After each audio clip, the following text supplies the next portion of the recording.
Hi, it's Theo Funderman for Module 15. This is our case study for Truman Elementary School. First off, Category 1, Problem Identification and Analysis. What do we know? School demographics. Truman Elementary School houses grades pre-K through 8 in a suburban community outside a medium-sized Midwestern city. The school district has 4 K through 8 elementary schools ranging in size from 500 to 700. Truman happened to be the largest. 2 K through 4 schools, 1 middle school, 5-8, and a single high school. 15% of the school's students qualify for free and reduced lunch. 5% speak a primary language other than English, typically Spanish. What do we know? Achievement and perception data. A particular concern at Truman Elementary is the reading achievement of students. Standardized national achievement test scores indicate that students at Truman do worse in reading than they do in math, lose ground as a cohort moving through the school, and lose ground from grade to grade.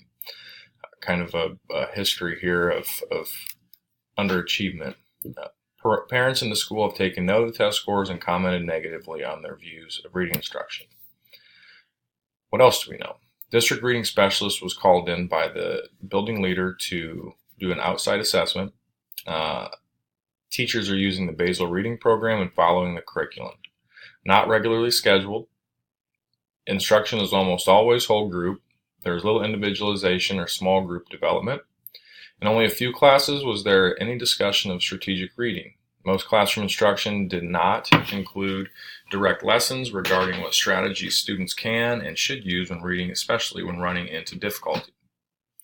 Reading instruction at Truman is not aligned with recent research on what is effective. This includes both the content of what is taught as well as the delivery of instruction. Also, we've got a PTO request from the parents' organization that's requesting an explanation of the test scores found in the paper. Also available, there will be grant money. This is made available to states funds to support the implementation of research-based reading programs. Grants are available to districts in support of schools that house students in grades K through 4. Total available funds for grants are $3 million. What do we need to know?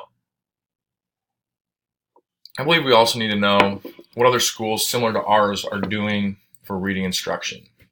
It never hurts to go see what other people are doing and what they're doing to be successful. Plenty of models out there. Are any teachers at Truman having success with their reading instruction interventions? If so, what are they doing? There's a lot of talk of the negative and the failures, but not a lot of talk of some of the things that maybe our successful teachers are doing. I think it would be worth a look to see who's doing what well, and if we've got somebody in-house that's doing great, then maybe we can have them share their story and what they're doing and maybe build some leadership throughout our staff. Also, have we devoted any time to professional learning communities to improve and align our school-wide reading program? What have we done? I'm just curious what else we've been doing as a staff. Category 2, plan of action. This includes detailed specific steps to solve the problem with 3 strategies for implementation. Okay.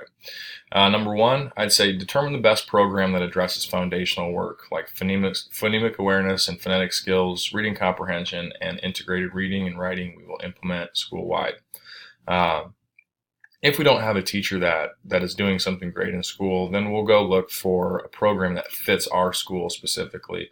I think this is an opportunity for us to align everything in our school and make it consistent throughout. Once our program is identified, one that we will use throughout the entire school, we'll appoint leaders to be trained so they can lead our professional development sessions. I think these PD sessions are going to be integral to what we're doing. I think it's also important that we have a leadership team that takes the lead on this, and so they're kind of looking at data and the more sets of eyes that we can get looking at data and strategizing what we're going to do, the better. We'll be intentional with how we do this. It will be an expectation that we all work together to improve the school-wide issue. Through these specific sessions, we will cover the importance of teaching each student and not allowing students to slip through the cracks. There needs to be individualized instruction. There needs to be small group work. It can't be just whole class and moving forward at a clip that suits the teacher. We're going to use every resource in the building to make this work. I think this is something we need to identify and work through. We'll prepare for state standardized tests so we can improve our scores. While I believe scores do not tell the whole story, they are important. They help create a perception, and let's call it what it is. And currently in this situation, there's a negative perception because the paper published some poor scores. Finally, I'll meet with the PTO and lay out our plan to improve our reading and overall instruction at Truman. Placing blame on other areas, it's not going to work. I think it's better that you go in and you acknowledge that we have not done the best work that we can do. I don't believe that it's tells the whole story, like I said, but we're going to work as hard as we can to improve the education for each student, and I'm going to lay out the steps and how we're going to do it. And hopefully that helps them get involved with us and not against us. Category 3, resolve issues based on promoting the success of all students. Not only are our scores low, we do not have any consistency with our cohorts. We want to see our students making gains and improving each year across the board, which means we need to consistently approach our instruction and interventions as a unit. Like I said, this is where we need to make sure that we're aligned and we are a unit and we move forward as a full school. So that means kindergarten, first grade, second grade, third grade, everybody's talking the same language, everybody's beating the same drum, everybody's working together and creating a good unit that moves together and interventions work together. By taking a strategic and intentional approach to our instruction, we'll be able to lay the necessary groundwork to build off of. For example, exposing students to phonemic awareness skills early on and being intentional with how this building block fits into our overall structure, we can develop interventions for all students and know how to successfully improve our overall approach to teaching. We're going to apply for a piece of the grant. I believe in this application we have to focus on the baseline data we have collected and explain that we have identified our mistakes and what research-based program we are going to implement. I don't know if we would qualify for the free and reduced lunch and the language barrier. I think a lot of it comes from the fact that we have not aligned our classes. So we'll focus on we want a program grants training for our staff, but we also use the money to purchase book sets and maybe do a full school reading and really generate some interest and have some really good inter-class discussions. Debrief the problem. What was I thinking? I was thinking that this problem was one that could have been easily avoided. The teachers and system failed the students, and that's not to say that it's bad teachers. I believe that it's almost felt like complacency, where people were just very used to, hey, this is traditional. If they're not picking it up, that's their fault.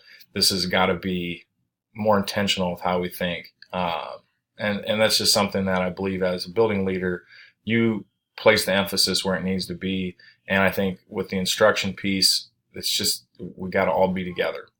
I was also thinking that when schools are not intentional with their instruction and do not work together, the impact can ripple throughout all levels of the school.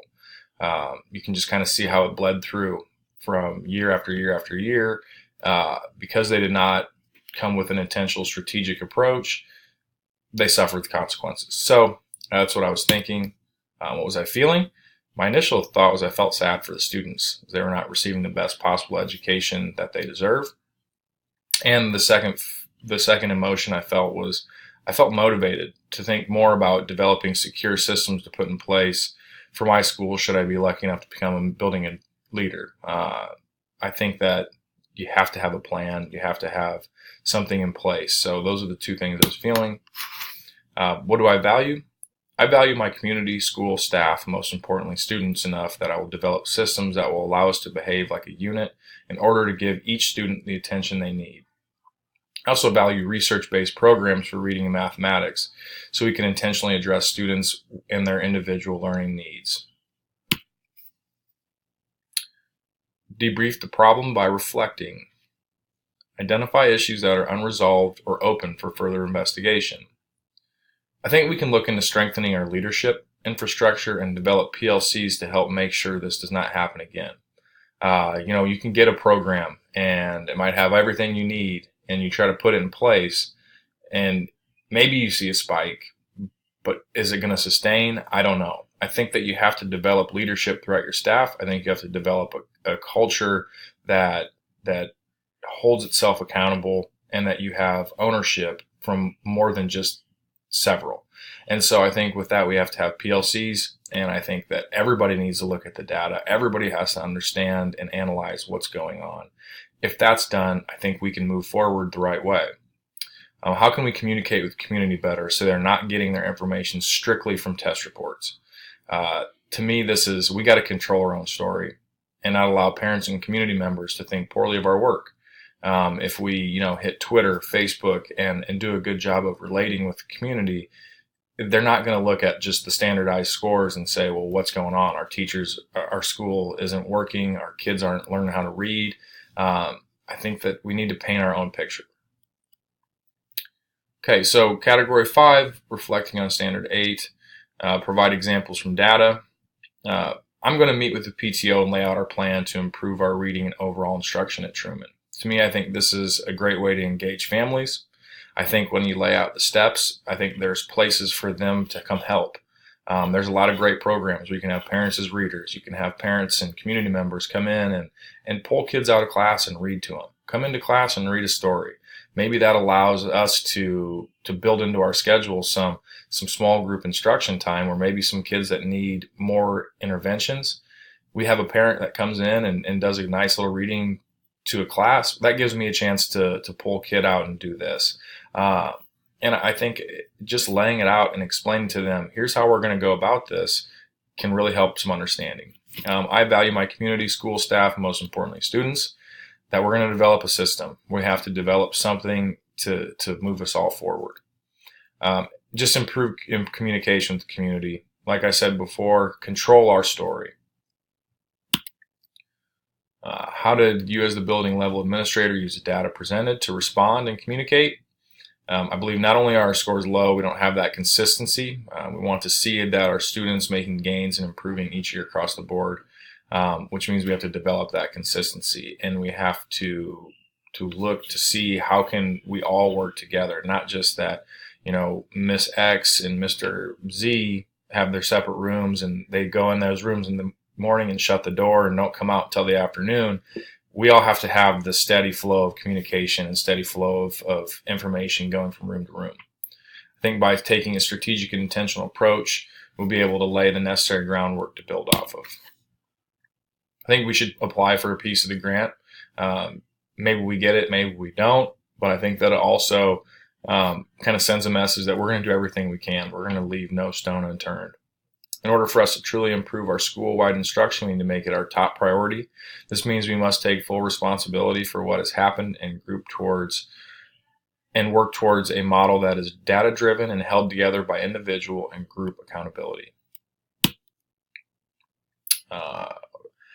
How did I, as the building administrator, use knowledge of policies, laws, and regulations? I believe as the building leader, I helped streamline our systems to alleviate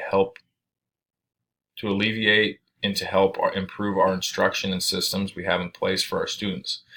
To help improve our culture and use of data, I plan to strengthen our PLCs and develop a sense of ownership throughout our staff so they can take the performance of our students from year to year with the utmost sincerity. That is all for this case study. Thank you guys for taking a look. Have a good one.